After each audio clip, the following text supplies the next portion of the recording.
os mandantes e eles estão prestes agora a ser condenados. Isso é uma vitória da Justiça, mas principalmente da Polícia Federal, sob o comando do Flávio Dino, que, por coincidência, hoje está na presidência da primeira turma do Supremo.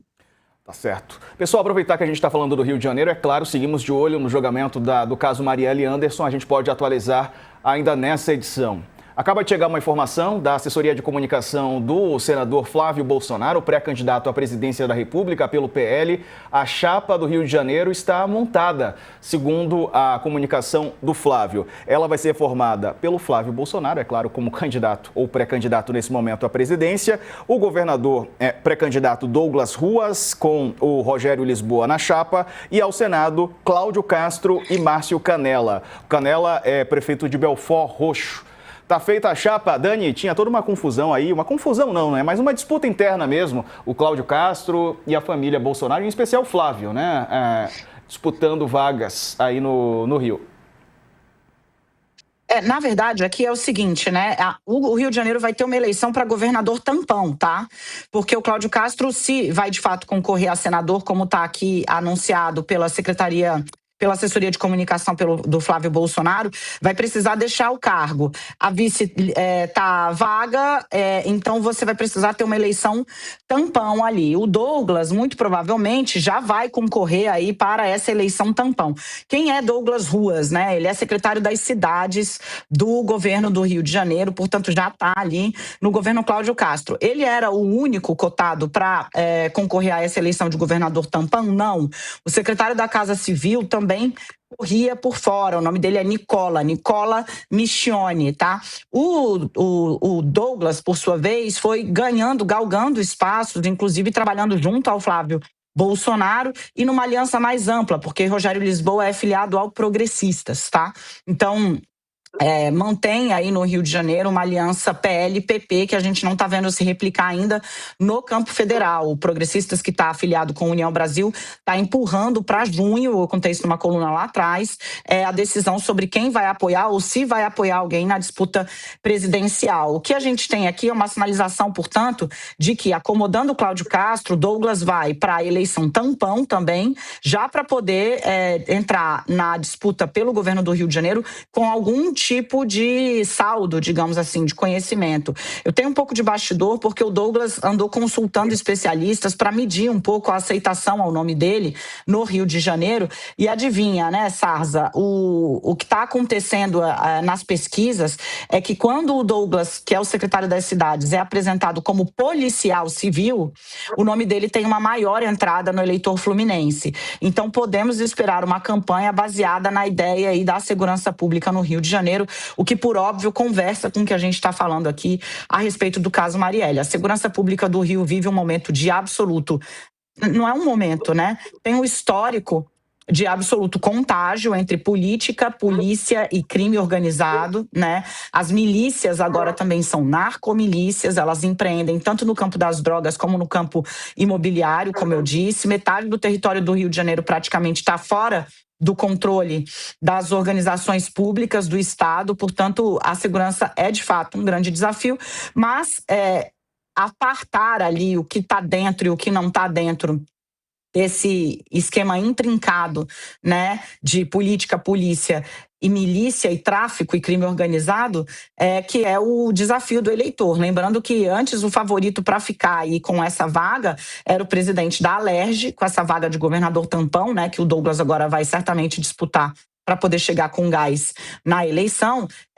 A disputa antes seria ali encabeçada pelo então presidente da Alerj, que foi afastado do cargo e preso pela Polícia Federal sob acusação, sob suspeita de vazar informações de uma operação da PF a um dos principais alvos da Polícia Federal por lavagem de dinheiro do crime organizado, o ex-deputado TH Joias, né? Isso ali também envolvia a participação de um desembargador. Então, assim, entenda o tamanho do pepino no Rio de Janeiro, mas mesmo assim vai apostar no discurso da segurança pública. Lembrando que do outro lado o adversário é duríssimo de bater, é o prefeito da capital federal, Eduardo Paes, um político que o Rio de Janeiro capital conhece muito bem, Rio de Janeiro estado também, no auge da Lava Jato, sofrendo uma série de pancadarias com o então juiz, hoje afastado também do cargo, Marcelo Bretas, protagonizando, né, uma ofensiva sobre a política fluminense. Paes chegou muito perto, acabou perdendo a eleição para Crivella, um dos gestores mais mal avaliados aí na história do Rio, mas volta de novo, vai tentar o governo do estado e agora contra Douglas Ruas, o secretário de cidades do governador Cláudio Castro, ungido pelo senador Flávio Bolsonaro para ser o nome da oposição no Rio de Janeiro. Douglas Ruas, um nome ligado à polícia, como diz a Dani. Segurança, né, o coach, por mais contraditório que seja, a gente está acompanhando a situação do Rio de Janeiro, né, mas é um assunto que pesa.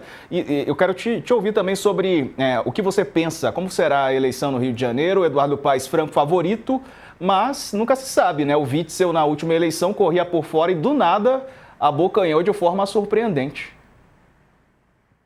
O Witzel foi a grande surpresa daquela eleição e depois acabou também sendo caçado. Tal. Aliás, os últimos governadores do Rio de Janeiro, todos, ou foram caçados ou foram presos. O Cláudio Castro até agora escapou da justiça, mas ele ainda está pendente no TSE, o processo da época da eleição, que tinha corrupção no governo para comprar votos.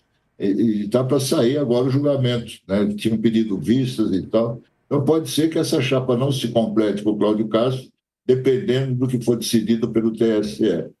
Agora, o fato de ter um policial candidato a governador era mais ou menos óbvio no Rio de Janeiro, né? Porque ali segurança é o grande assunto e tal, embora seja ao mesmo tempo o maior problema do Rio, né? E só se fala em segurança, a direita só tem essa bandeira e a situação lá está cada vez pior, né? Eu só queria lembrar que o Douglas Ruas, essa semana, acho que foi essa semana, esses dias agora, esteve com o presidente Bolsonaro na Papudinha e saiu de lá falando que ele seria o candidato apoiado pelo Bolsonaro. E agora está confirmado pelo Flávio. A única dúvida que resta aí desse lado é o Cláudio Castro, que ainda não está garantido porque que ele vai poder ser candidato. Do outro lado, Eduardo Paes anunciou essa semana a vice, que é lá da Baixada Fluminense, ligada a evangélicos.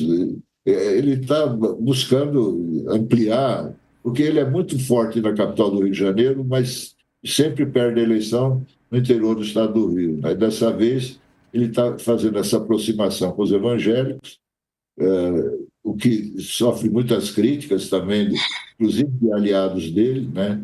Mas ele é ainda o franco favorito por todas as pesquisas. Eu acho que não vai ser, dessa vez, uma eleição tão difícil para ele, que o outro lado está muito combalido, sabe? Os nomes que foram apresentados não chegam a entusiasmar o eleitorado. Acho que o Paes encarna mais o Rio de Janeiro hoje e tem toda a chance de ser eleito. O Rogério Lisboa, Dani, que compõe chapa aí com o Douglas Ruas, ele estava sendo cortejado pelo Eduardo Paes há pouco tempo, né? O Paes tentava fechar alianças também com esses partidos.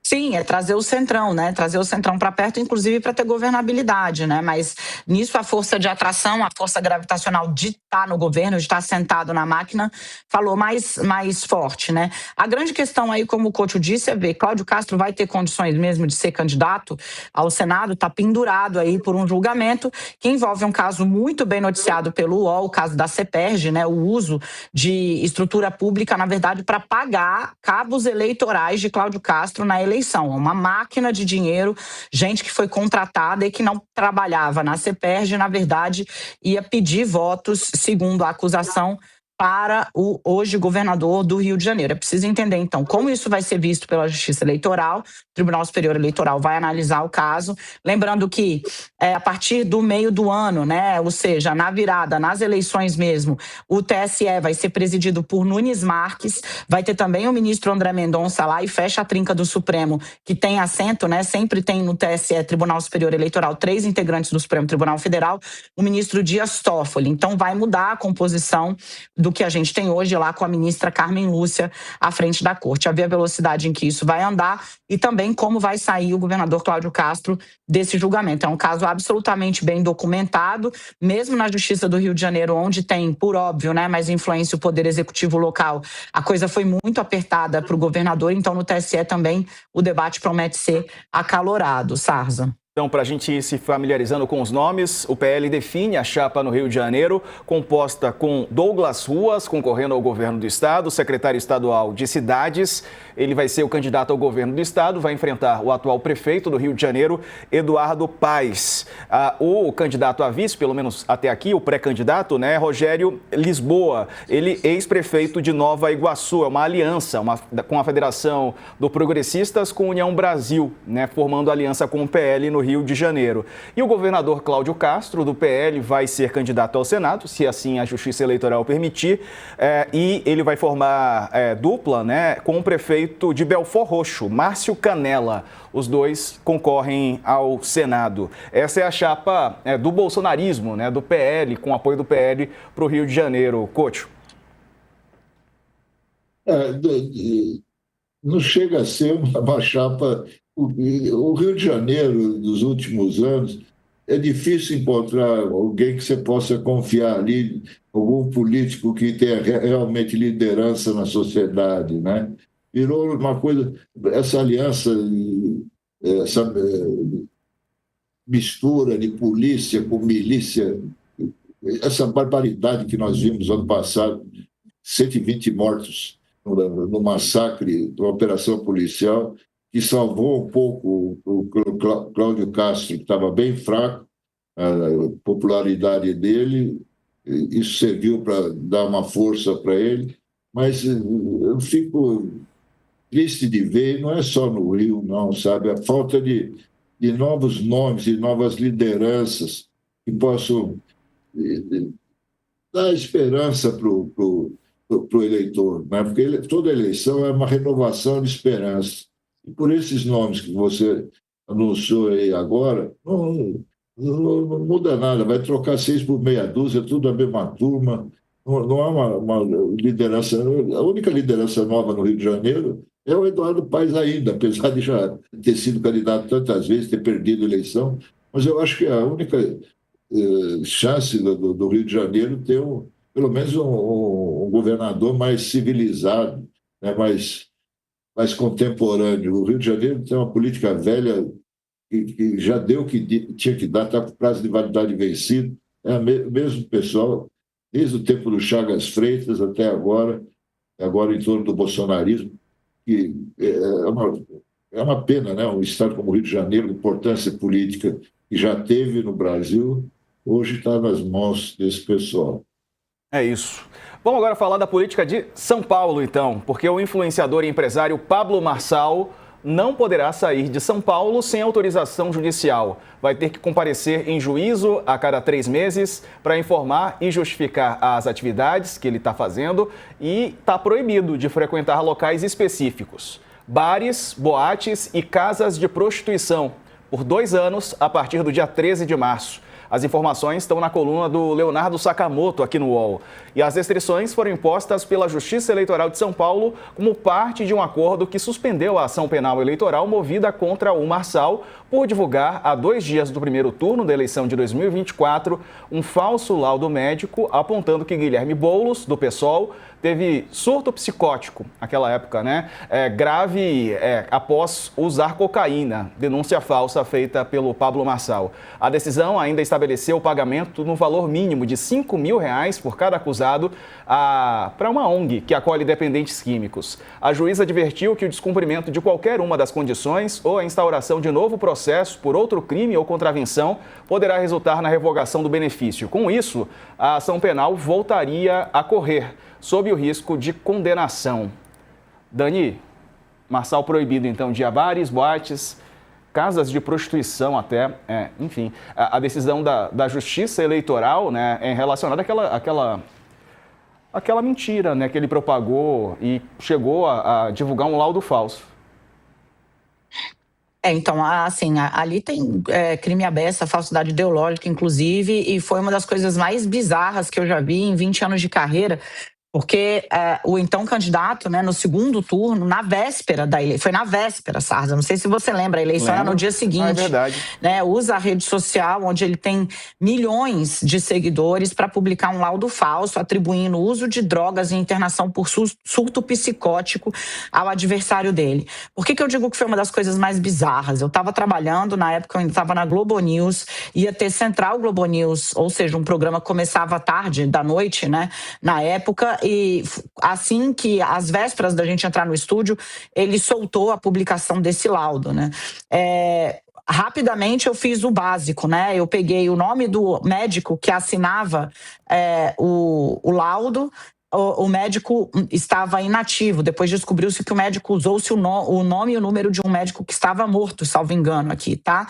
O laudo tinha uma série de inconsistências claras, assim, ele era uma falsificação tosca. E ainda assim, procurado, Pablo Marçal se recusou num primeiro momento, tirar do ar ou sequer admitir que era falso. Disse que tinha recebido de um assessor e que tinha publicado porque estava confiando na assessoria dele. Ou seja, né, um ataque brutal, baseado numa informação forjada, que aí a gente tem ideia um pouco de aonde chegou a coisa das fake news, né? Porque falseia-se muito, explora-se muito trechos de uma determinada declaração feita por A ou B para dar um entendimento diferente ou para ampliar o desgaste em cima disso, mas nesse caso houve utilização indevida do nome e do CRM de um médico que já estava morto, certo? Que nunca havia feito qualquer tipo de atividade político-partidária.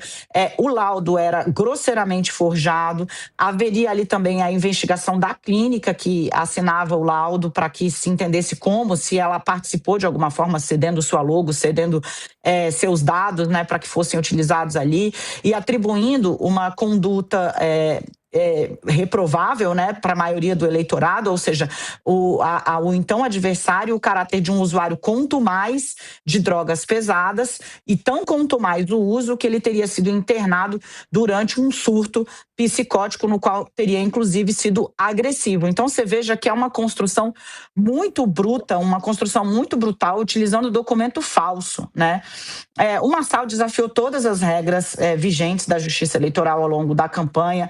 Ele construiu a ideia de que Boulos era usuário de drogas ao longo dos debates, onde provocava o adversário, né, fazendo gestos no nariz, como se fosse ali algo relacionado ao uso de cocaína, para que no final chegasse a apresentação desse laudo falso, de novo, cuja assinatura, o nome e o CRM do médico utilizados eram falsificados, eram forjados. A filha dele chegou a dar declarações na época e era uma coisa muito fácil de se perceber falsa. Mas, em tempos de internet, onde as pessoas querem primeiro ver e reagir e não procurar, não entender, não buscar contexto, não buscar histórico, não buscar nada, se espalhou como rastilho de pólvora. Lembrando que Pablo Marçal não foi para o segundo turno, acho que eu falei aqui segundo turno, perdão, foi véspera do primeiro turno, tá? Não foi para o segundo turno por 50 mil votos. O que em São Paulo, que tem só na capital 12 milhões de habitantes, que era onde ele estava buscando votos para prefeito, nada. 50 mil votos no universo de 8 milhões de eleitores é nada. 12 milhões de habitantes, 8 milhões de eleitores. Enfim, foi um dos artifícios mais brutais utilizados numa campanha eleitoral, que agora rendem aí ao ex-candidato já inelegível por 8 anos, né? Pablo Marçal não pode falar em concorrer a nada, ele já está inelegível por outros, como eu disse, ele testou todos os limites da justiça eleitoral durante essa campanha em São Paulo. Foi uma campanha horrorosa, chegou a tomar uma cadeirada, né, na época de José Luiz da Atena, então teve agressão nos bastidores. Foi uma campanha muito, muito triste para uma cidade do tamanho de São Paulo, que se fosse um país, estaria entre as 5 maiores economias da América Latina. Então, assim, São Paulo merecia mais e a justiça, nesse caso, se posicionou aí com uma nova condenação a Pablo Marçal. Verdade. Couto, quer dizer, a política de São Paulo também assim não está tão auspiciosa, né? Não está, não. Mas é importante que a justiça, há tempos, né, tirou esse Pablo Marçal do jogo, né? Ele não pode ser candidato a nada e tal, porque normalmente a justiça eleitoral demora muito, até a próxima eleição. Dessa vez agiu mais rápido e tirou. Só queria lembrar que a última aparição pública dele agora, que ele não pode ser candidato, um encontro que ele teve esses dias, poucos dias atrás, com o candidato Flávio Bolsonaro do PL, né, em que ele declarou apoio e que vai cuidar da rede social do candidato. Vamos ver o que vem daí. É verdade. Bom, vamos falar aqui sobre... só antes, né? Eu falei que a política de São Paulo também não está tão boa, mas é importante falar que não tem saída, né, Dani? É a política que resolve, né? Não adianta a gente ficar nesse discurso de antipolítica, que a gente já viu que o resultado não foi bom. Chegou um bastidor importante aqui sobre o Rio de Janeiro. Diga lá. A escolha do Douglas é uma derrota do governador Cláudio Castro, tá? Internamente, o governador Cláudio Castro estava apoiando o Nicola, como eu disse, é o secretário da Casa Civil, tá? Teve uma reunião ontem à noite com o Canela, que vai ser o companheiro de chapa do Senado de Cláudio Castro. Lembrando, esse ano você, eleitor, vota 2 vezes para senador, uma vez para presidente, uma vez para governador e uma vez para deputado federal, tá? Então, houve uma reunião ontem à noite com caciques, tanto do PL como do Progressistas, com o próprio governador, que foi ali, percebeu que estava em minoria. Então, a escolha do Douglas, secretário de Cidades, é uma escolha que representa uma vitória de Flávio Bolsonaro sobre o governador do Rio, Cláudio Castro. Segundo uma fonte minha que está acompanhando de perto o processo, o Douglas é uma derrota para o governador do Rio de Janeiro, que queria emplacar o seu secretário da Casa Civil, o Nicola. Então, a gente tem aí a família Bolsonaro se impondo sobre o governador do Rio de Janeiro, Cláudio Castro. Prevaleceu a vontade de Flávio Bolsonaro na montagem dessa chapa, que, como eu disse, deve concorrer já na eleição para governador tampão no Rio de Janeiro, Sarza. Estou vendo aqui um vídeo que o PL do Rio de Janeiro, né, o assessor do senador pré-candidato Flávio mandou, é o Flávio falando, o Cláudio Castro está do lado, assim, com a cabeça meio baixa e tal, só concordando, né, nem falou exatamente, o que demonstra isso. Havia mesmo uma disputa, né, Dani, entre o Castro e o Flávio Bolsonaro, eles estavam disputando, digamos assim, porque as posições ali, até o próprio Cláudio Castro tinha uma questão toda do Flávio não sentir um apoio total à pré-candidatura dele, e parece que o Castro vinha sendo pressionado nos bastidores, até porque ele tem uma decisão importante na Justiça Eleitoral, já falamos sobre isso há pouco. O que a gente vê aí é que houve, na verdade, assim, se você perguntasse para a política quem era o governador de fato do Rio de Janeiro, diriam que é esse moço que está aqui do meu lado, tá? O senador Flávio Bolsonaro, né? Tava já com uma influência muito grande, tanto que, bom, geralmente o governador tem um papel preponderante na escolha do seu sucessor.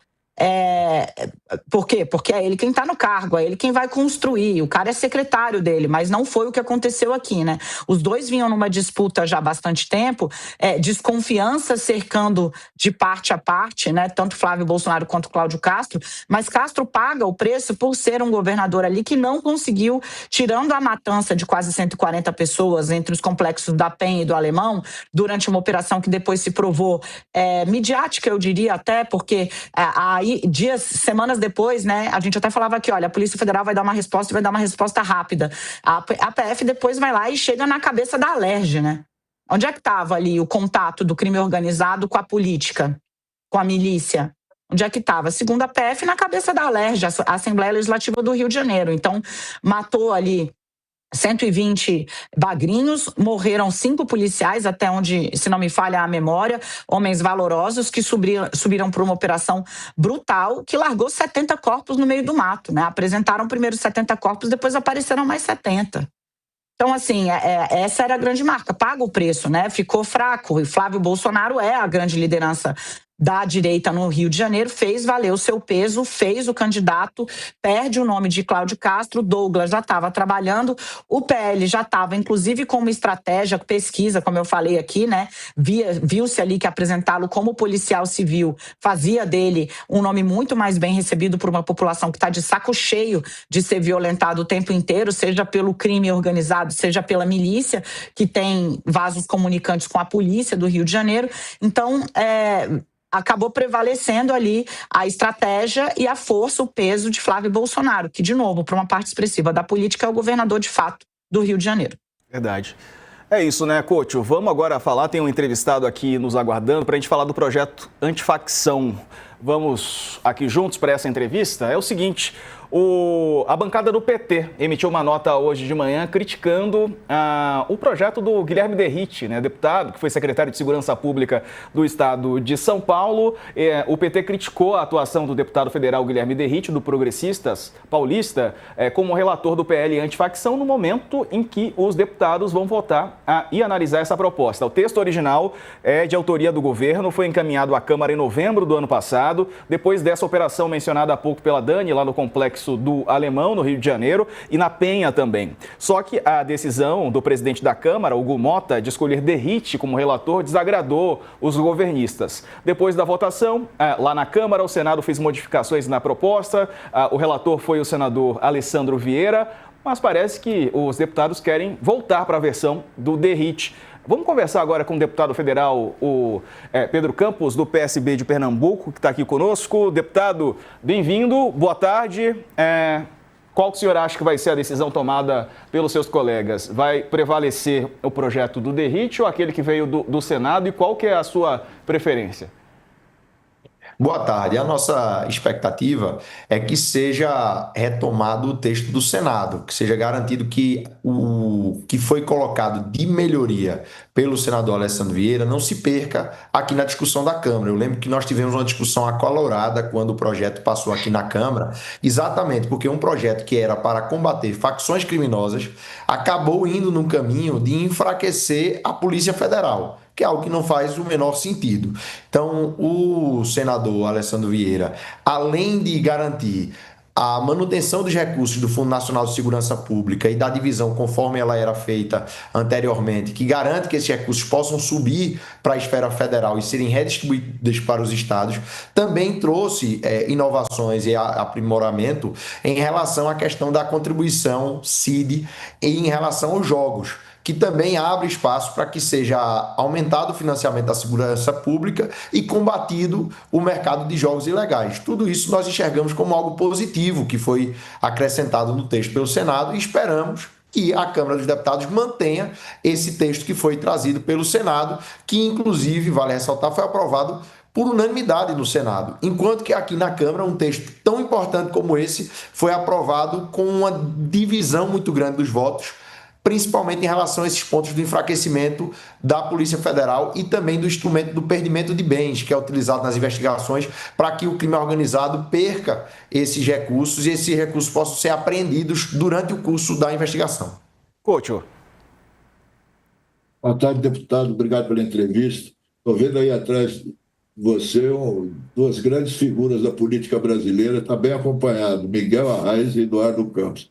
Acabei de falar agora há pouco a falta que fazem grandes líderes políticos no Brasil, né? Você está aí bem acompanhado. Mas o fato é o seguinte, a relação de forças no Congresso, a gente sabe que é, francamente, para a oposição, favorável à oposição, né?